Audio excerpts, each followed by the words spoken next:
I'm going to start with a story. It's a Serbian story, but I tell this story all the time because it happened here, but I think it's illustrative of a lot of different things. So I first came to Serbia about 7 years ago for the first time. I was working for an organization, Junior Achievement, that does entrepreneurship.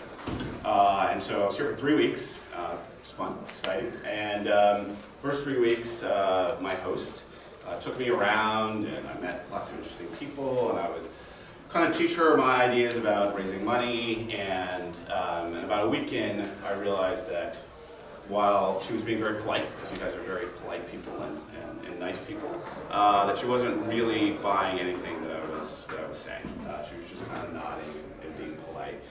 And so I said, "Hey, Asha, you've been really nice and really great, but I get the feeling that you're not really hearing me. You're not really buying the things I'm selling." And she said, "You know what, Bob? What you're saying is great. I'm sure it works great in the U.S., but Serbia is different. Things work a little differently here."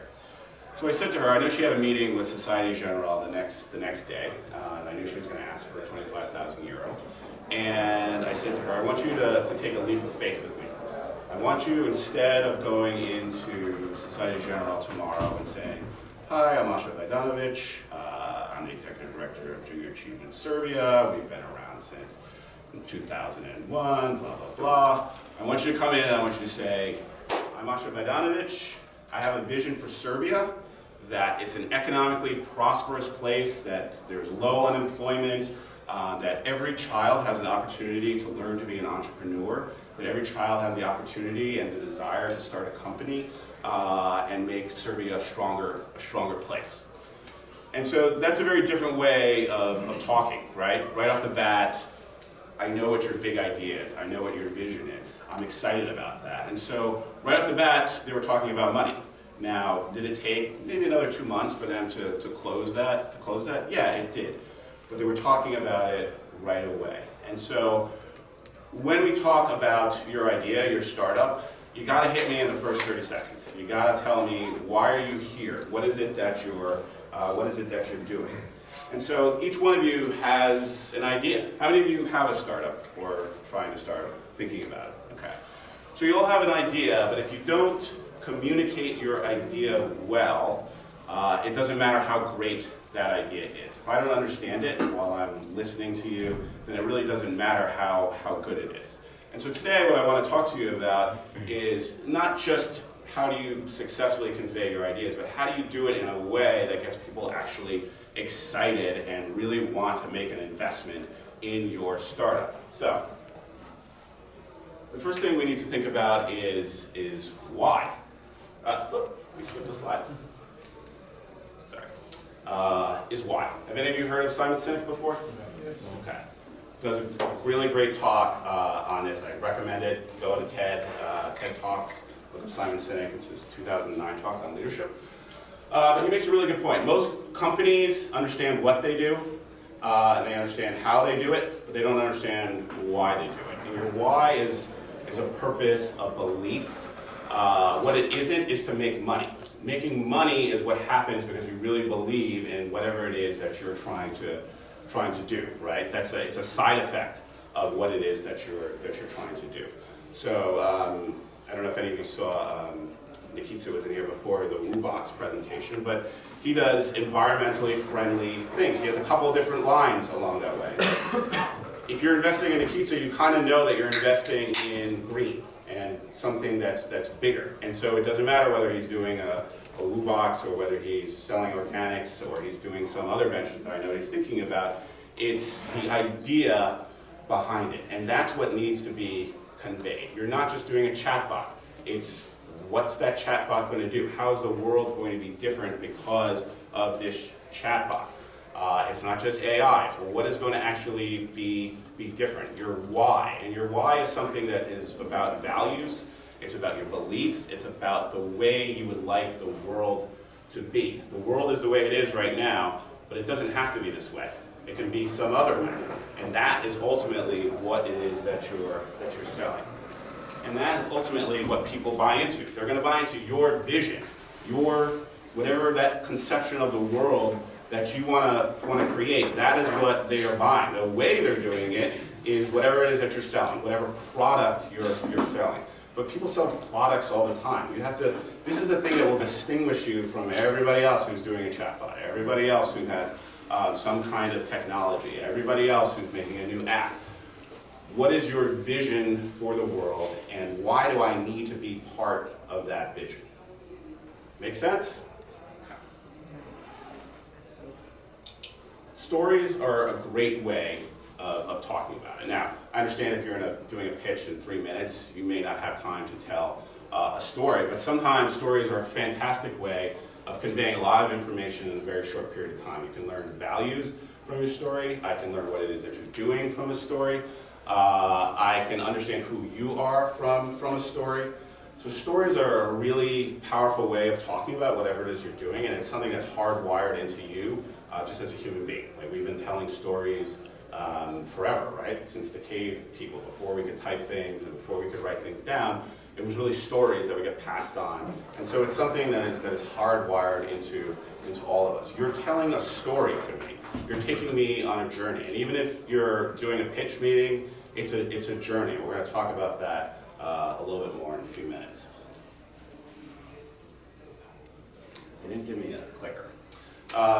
So, there was a study in 1990 at Stanford, and they had people knock on like a desktop music. So, like Mary Had a Little Lamb, they would knock it out, and they had 120 people do this, and then they recorded it, and then they played back the recording to somebody, and expected one of them to guess, what that music was. And they asked the people who had knocked out the rhythm, what percentage of people do you think will be able to tell what song this is? And they replied 50%. They said, yeah, I think 50% of people will be able to tell just from me knocking on the table what this is, what this song is. What do you think the actual percentage was? 5%? 100%? 100%? 10%? 1%? It was like 2.5%. And this is the thing. When we know something, when we know we have the greatest idea in the world, we know it's awesome, we know it's going to change the world, we assume that everybody knows that. We assume that it's going to be super clear. We assume that they're just going to know, when the reality is that they don't know, and they have no idea. So I watched most of the pitches here this week. And to be honest, I would say 50% of the time I had no idea what the product was. No idea. I had like a vague sense, it's something to do with this technology, it has something to do with that technology. I can kind of infer what I think it might be, but most of the time, not most, but 50% of the time I really didn't know. So make sure that you take the time to really explain, what is this? If you use an acronym, tell me what it is. Like I was judging, there was a few acronyms thrown around, like, I don't want to ask what this acronym is, because I'm going to sound stupid. Like, I'm assuming everyone here knows what this acronym is. But it's bad, because if I'm sitting there and you're pitching to me, and I have no idea what it is, maybe I ask, maybe I don't. Half the time, I didn't ask questions, because I'm like, you know what, I have no idea what this is. I have to ask so many questions to get any sense of things. I'd almost have to ask this person to re-pitch the whole thing, that I'm not going to bother. So, and that's unfortunate, because you still get the sense of like, hey, this might really be a good product. This really might be something that's pretty cool and pretty interesting that I might want to invest in or look at or help out or whatever it is. But who knows? Because it wasn't clear what that actually was. So, making sure that you really, really spend the time and put yourself in the audience's shoes and ask yourself, am I explaining this well?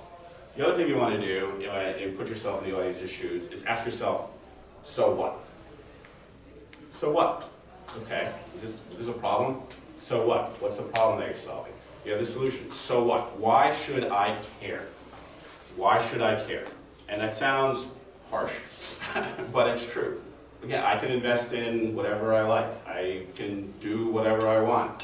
Why am I investing in you? Even if I think that the technology or the product that you're selling is an interesting one, again, I got to ask myself, well, so what? Does this matter? Because I'm in a market, right? There's many, many other things that I can be involved in, and not just in startups. Like I can spend my money on any number of things. Why should I invest in you? So what? So when you're thinking about how you message your presentations, ask yourself at every part, whatever I'm putting in my presentation, so what? Why does this matter?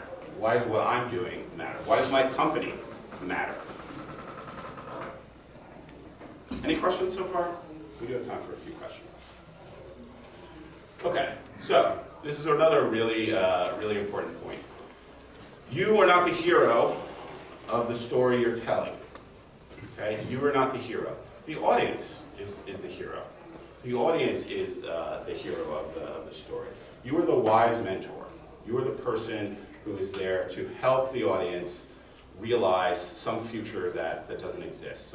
Provide them with some knowledge, provide them with an opportunity. The opportunity to, in this case, to invest in your company. So it's not about how awesome you are and how great you are. It's really about, hey, here's an opportunity for you to get, to be involved in something that's going to be really meaningful and really change the world, or change Serbia, or change the region, or change Europe. And so you're guiding them and providing them with this opportunity. Now, do I need to find you credible? Do I need to believe in you? Absolutely. But it's not, we want to have a certain amount of humbleness, right? We want to have a certain amount of, hey, this is a thing that I'm trying to do. Maybe you're interested in that thing too. Let's see where we can meet. Let's see where we can come together. So your audience needs to believe in your idea as much as you believe in it. They need to believe in your idea as much as you believe in it. Because if they say to you, hey, this is something that I want too, this is a picture of the world that I want, this future you're painting for me is something that I want too, then it's really a negotiation about, well, how do we get there? And I'm in a much different mind frame than I would be if I don't want that future. If I don't want what you want, then how you do it and what you're doing doesn't really ultimately matter to me. It's just details about something that I'm not interested really in the first place. So we want to make sure that we, again, hit people with those big ideas right off the bat.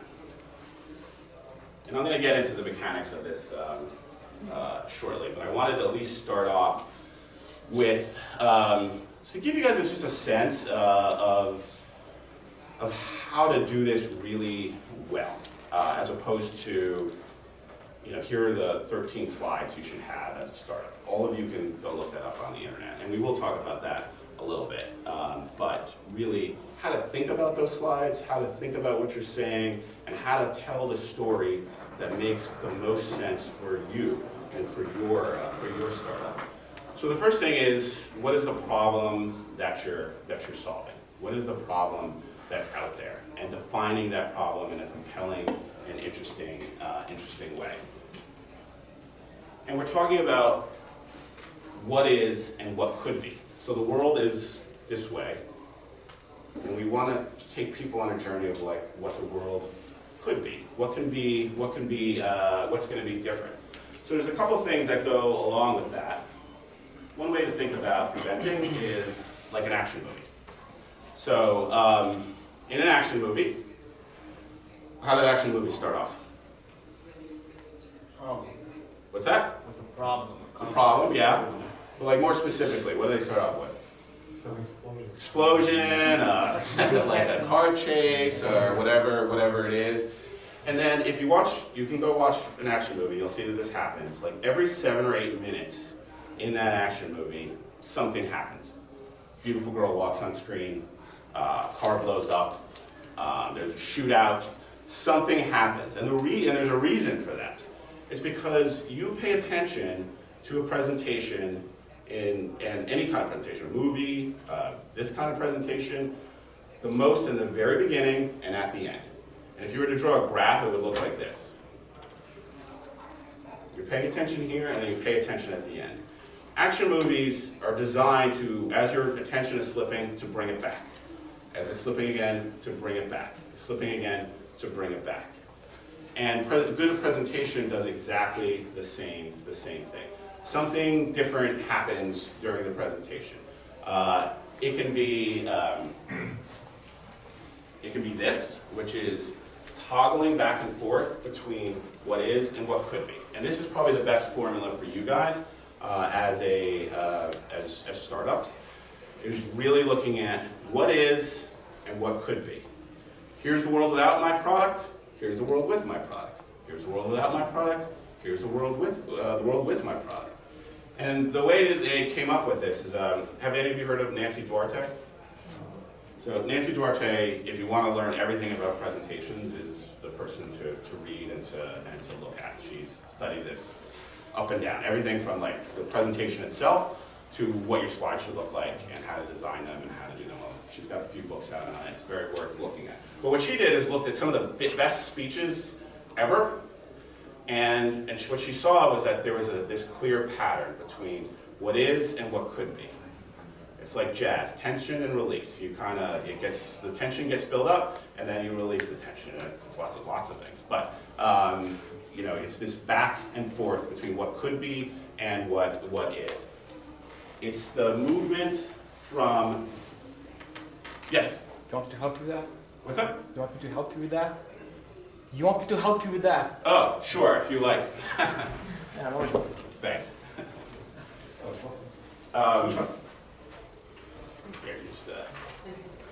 Here, yeah, I'll give you the thumbs up. So it's a movement back and forth between those two things.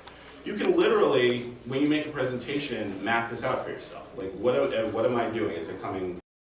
I'm doing this. What does it look like? Future state. What is your future state? You're moving from one manner of being to another manner of being, or one way, in your case, probably one way of doing things to a new way of doing things. And that's the basic structure. And an important part of this is to understand that the world, the new world that we're presenting, has to be significantly better than the world that exists today. So this is very true for you guys. Like, these guys are looking at, how can I make 10 times the money that I put in? So it can't just be, this is going to be a little bit better. It can't be just like, we're going to have things will be incrementally better. It has to be, no.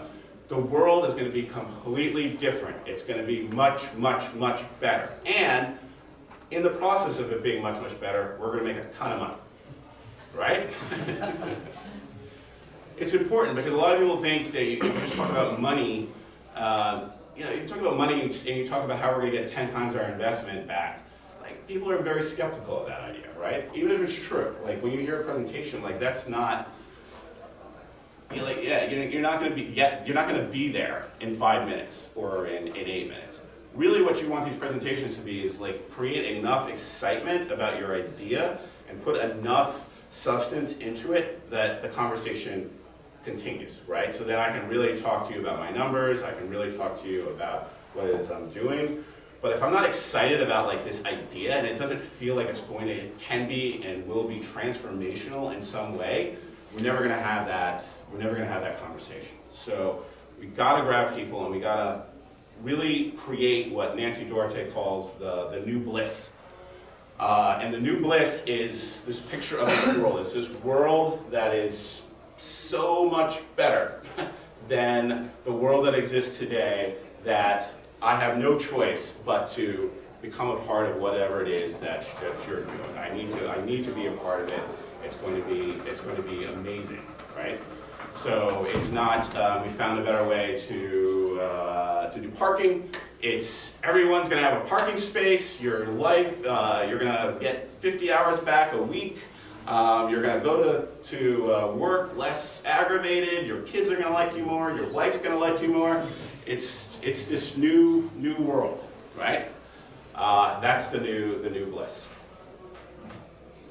And then finally, what you want to have is a clear to-do message, okay? And that was something that I noticed was lacking a little bit in some of these presentations as well. What do you want me to do? And this is true for any presentation. This is also true for startups. This is, at the end of any presentation, you gave the presentation for a reason, right? There's a thing that you want people to do, or a thing you want them to believe. What is that? What do you want me to do? Do you want me to come and talk to you after the presentation? Do you want me to email you? Do you want $50,000? Do you want $100,000? What do you want? And what is the clear, actionable step that we need to take to get there? So I might want $100,000, but that's not the actionable step. You do have to tell me that. But you got to tell me, come see me, contact me, I'll be here, do this, whatever it is, like a very, very clear to-do message.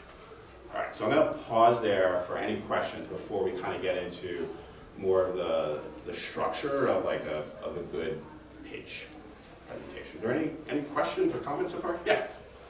So for the end, the do message. You said that we should ask investors, the jury, who are like to do something, but should we do just that, or what would be your suggestion? Or the do message based on the vision of our brand or of our idea? Like, should we invite them to do the do message with our vision, or just specifically call us, write us? Or how would we combine that if that is the case? If you can combine it, great. But like, whatever it is, whatever you need to do to get to the next conversation with them, that's probably what your do message is. You know, whatever it is to come talk to me, or consider call me or meet me out in the lobby, or whatever it is. It's the thing that makes it actionable and is clearly conveys to people. You know, this is the action you should take. Email me, whatever it is. Any other comments, questions? Yes. What do you do if your problem and solutions are very technical and very hard to understand? And you have to tell a story, but it's very hard to tell it. They can't understand everything you say. Yeah. So the one thing you don't want to do is like get into a long technical conversation with people about it. So I mean, I know what you guys do, and it is harder to convey. But maybe it's a story. Like, I think this is a case when stories, I think, are super useful. Like if you're working on like AI, like you guys are, tell me a story about the use case. Tell me a story. Stories are super powerful because like there's a lot of information that'll take 20 minutes to explain it all, and I probably still won't understand it.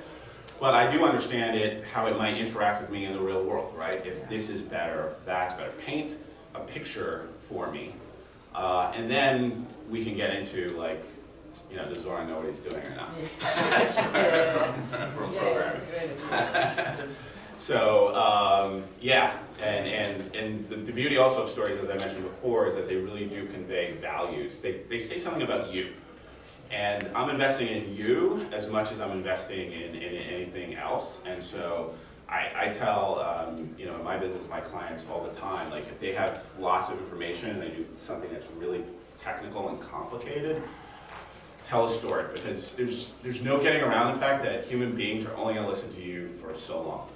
And they'll listen to you for a long time if they're sort of bought into the big idea.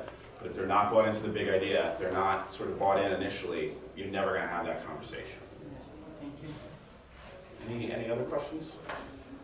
Okay. Oh, I forgot I had a driver. Thank you. All right, so this is like a basic structure and way to sort of think about these presentations. What's your problem? What's the problem? What's your solution? This first minute and a half, okay? Like minute and a half. Like, don't go, like, you have to find a way to tell that problem like immediately. Like, don't you hate when this happens? With the new widget, this happens. And we're experts at widgets. We're from here, here, here, here. Boom, you're done. 30 seconds. 30 seconds, okay? I was talking to someone yesterday, and they were telling me, he told me what his business was in 5 seconds, and he told me what his sales were in the next 5 seconds. That's powerful, all right? I already know most of what I really want to know about that organization. I don't, do I want to know the financials? Yeah, but I already know they're profitable. I already know that they're making money. So I'm listening, right? Because they're making money. Whatever your story is, whatever makes your product unique, whatever your advantage is, bring that up front. I can tell that a lot of presentations have sort of looked on the internet and kind of we're following a very basic pitch structure, which I think is fine. There's nothing wrong with that. You probably should do that if you're not like super experienced at doing presentations and things.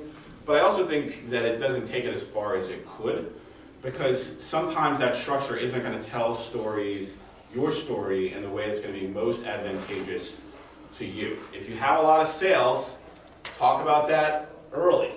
If you have a team of like really expert people but no sales, tell that story early, because that's what's going to give you credibility. At least maybe I feel like you could have some sales.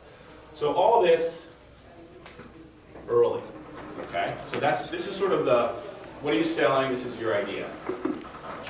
The second half has to be, from an investor standpoint, what are your financials? How the hell am I going to get my money back?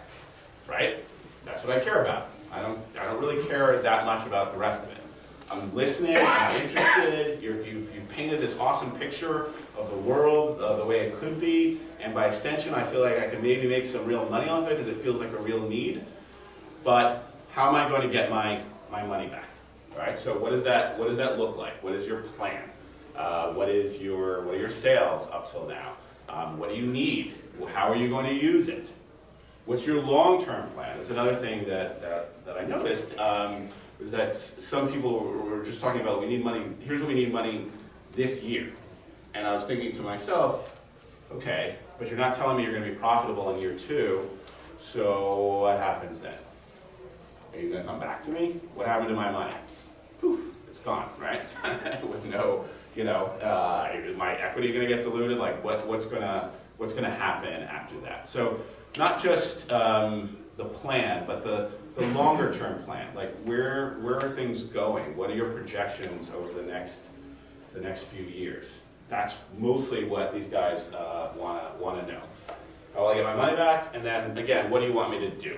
Like you need 50,000, you need 100,000. The do message I was talking about before. So that's a basic structure. Here are like the 13 slides that, again, if you go on the internet, you'll see. So I'm not going to spend a ton of time talking about them because I think they're, again, you can find this information pretty easily, and in fact, I think you should look it up. You should look at pitches, like successful pitches on the internet, and look at how they do this well. But what I'll say about this slide is, it doesn't have to be in this order. It can be. If you do this, works pretty well. Like in this, if you're kind of following along this way, it works pretty well. But you can move it around. Like again, what's your story? Like what is the strength of your company? What makes it unique? What makes it stand out? Tell that story first and put emphasis on what's going to make me invest in you.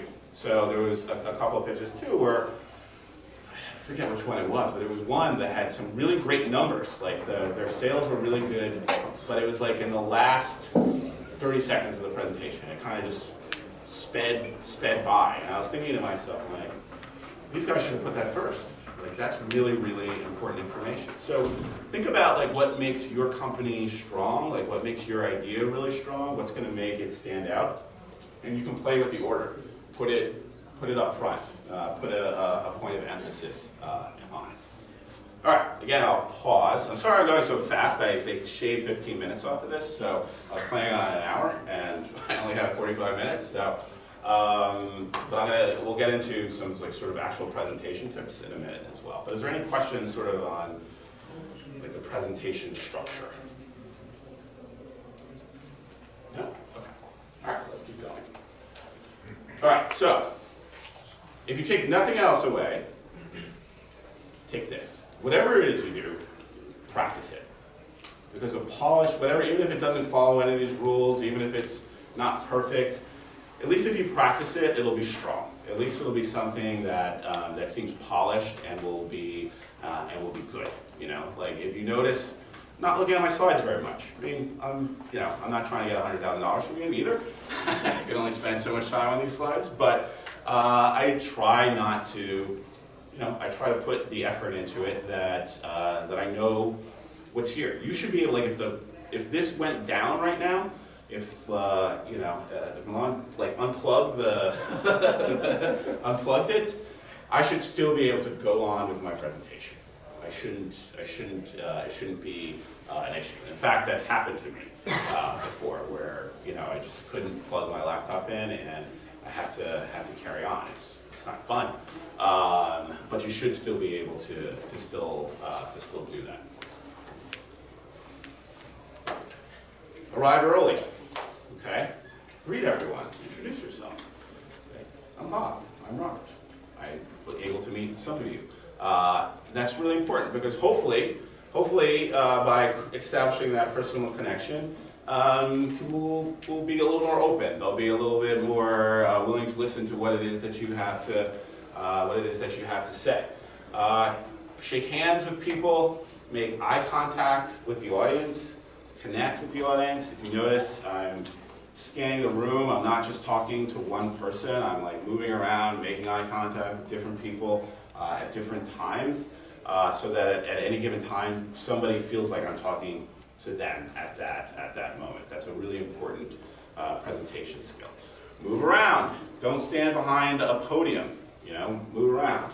Don't put your hands in your pocket. Don't do this. You can gesture. You can have your hands here. Sweep the room.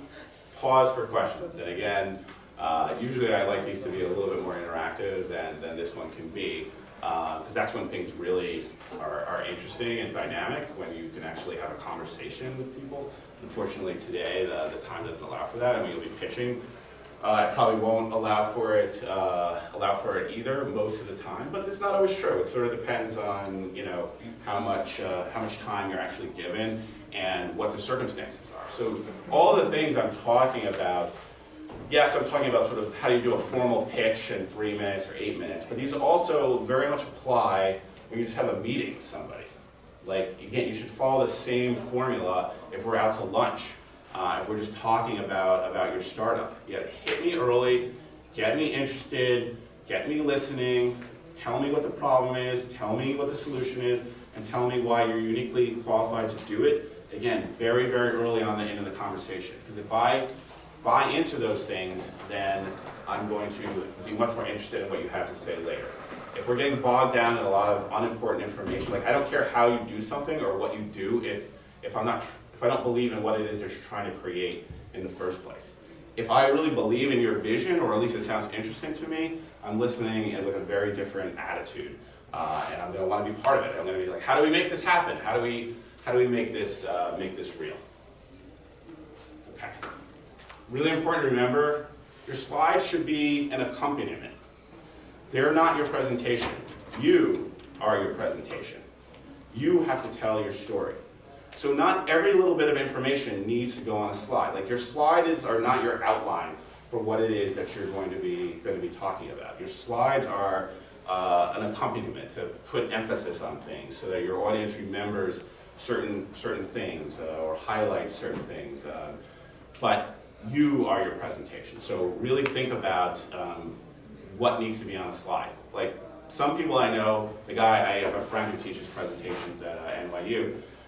He just uses pictures. He doesn't even use words. There's like no words on his slides at all. It's just like, it's like a slide, literally like a slideshow. He goes through and he's presenting the information. Don't wrap your slides, okay? Comprehension decreases 40% if you wrap your slides. You know what I mean by that? So like, don't let this go down to the next line. If you look at my slides, there's not a single line that goes down. It's really interesting. I mean, look at it. Put a slide down and sort of look at it visually, and you'll see what I mean. That it gets very hard to actually read as soon as it goes to a second line. So don't wrap your slides. Use visuals when you can. 10 to 15 slides is pretty standard, I think, for most pitch decks, but again, it can be smaller. You should think about how you can combine, like those 13 different slides I showed before. A lot of that stuff can be combined into one slide very often. You know, like all your financials, you can tell your financial story usually in one slide. It doesn't have to be multiple slides. As I was saying before, tell your story in whatever order you feel makes the most sense. And finally, don't let the medium overwhelm the message. So what I mean by that is, like, don't put so many builds and so many things in your slides that I'm like paying attention to your slides and I'm not paying attention to you. So using builds can be helpful, but I kind of would say stay away from it. Do you know what I mean by builds? So that's like when slides, like when things are moving on the slide or things appear on the slide. I mean, you can, but sometimes people go a little crazy with that, and they think that the more that you do, it's like, I know PowerPoint, I'm going to show it off. that is compelling to someone. Really, it's very, very distracting most of the time. Sorry, I'm just turning off my timer. And then one of the last points I want to make is to stand out. So again, most of the time, when you're in these pitching competitions and pitching with people, they're going to follow a formula. They're going to go boom, boom, boom through those 13 slides, through those 13 different components.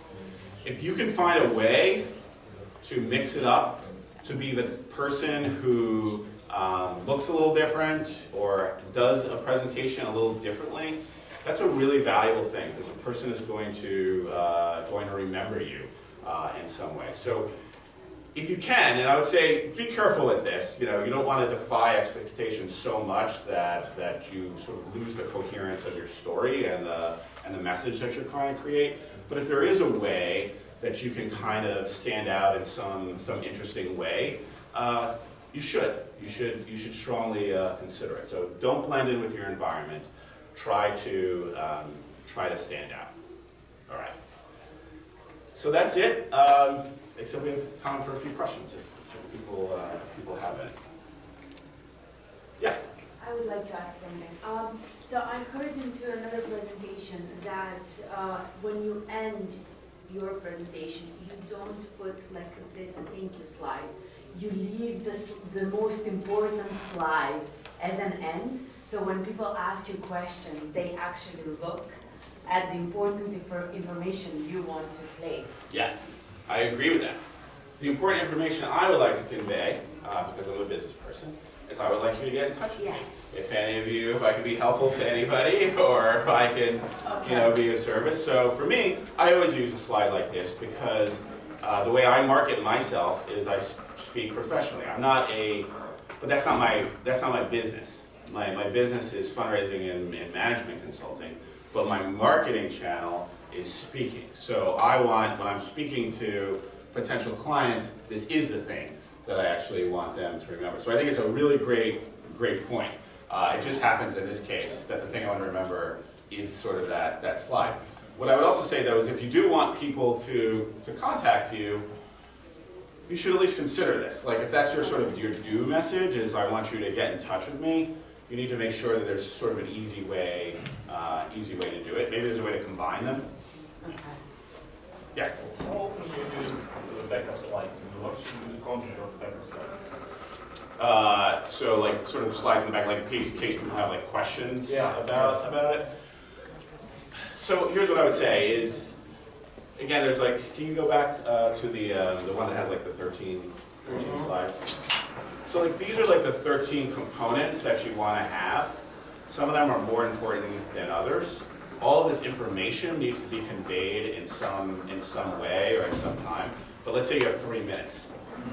Some of this stuff you're not going to be able to stick in, right? You got to make some decisions. So what I would say is your backup slide should probably be the things that you didn't get to, the things that you dropped in some way, or the things that provide greater detail about what it is you're doing, or but I mean, ideally, any questions people have shouldn't cover any of this stuff really, because that means you didn't really cover what you were supposed to cover. You know, so it should provide, so again, some circumstances I could see where some information may not be as important as other information, and you might just drop it. But you should probably try to get as much of this information as you can. Yeah, some of the, you know, these guys, the social impact investors, were doing, they only had 3 minutes for their pitch, right? Yeah, And- it's 3 minutes and 2 minutes questions Yeah. from the jury and 1 minute audience. Yeah. To me, it was really interesting. I would recommend to all of you, even if you have 8 minutes like you have here, see if you can do it in 3. See if you can do it in 3, you're going to really, really tighten your message. And that's something you really want to know. Like, what are the 3 things that I want my audience to walk away with? What are the 3 points that I'm trying to make? Right. First minute, tell the story. Yeah, exactly. Yeah. And so by kind of condensing the time, it makes it a little, it sort of forces you to really think about what that story is, and then you can kind of build out from there. Any other questions? Regarding the time, is it smart to end the presentation before the time runs out? I tell your story, and however long it takes to tell your. Something like that. What's that? Is it like non-conventional if you just say, okay, it's 5 minutes and I told you my story? To be honest, I don't know. I can't imagine that would be held against you. I mean, what I would say this is a general rule in communication, is take the time you need to tell your story. Don't go over, because you won't, because these guys seem pretty fast on the on the buzzer. Don't go over, but take the time you need. If you only need a few minutes to tell a strong story and give me all the information I need, then I think that's okay. I mean, people don't. I mean, from everything I've heard from some of the investors, like 8 minutes is pretty long. They're not used to that. Like, they're feeling like 8 minutes. It's just, that's strange to me. 8 minutes is pretty short period of time, but you know, they're the ones who have the money. So I think if some people were going to 5 minutes, I think the juries would have been fine with that, is my impression. But you could ask them. I saw you used a few quotes. So is it recommended for us to use quotes from people who are influential in our industry? Yeah, I mean, I think so the way I use quotes just for attribution and just to make sure that I'm not stealing anyone's intellectual property. And letting it true. Just because I don't want people doing that to me for the things that we've created as a business. I think using third-party endorsements, again, just as like a general communication technique, is always a good idea. Because again, like, there's only so much information you can convey in 3 minutes, 5 minutes, 8 minutes. So if you can add any kind of credibility easily, quickly, I think that's something that you should do. Particularly, I think maybe for someone like you guys, where it's kind of all going to kind of be on credibility, because we're probably not going to totally get what it is, like the technology behind it. And you know, you're saying it's going to work, but you might want to hear from other people that, yeah, these guys, it will work. These guys know what they're doing. All right, any other questions? All right, well, I hope this is helpful. Go out there.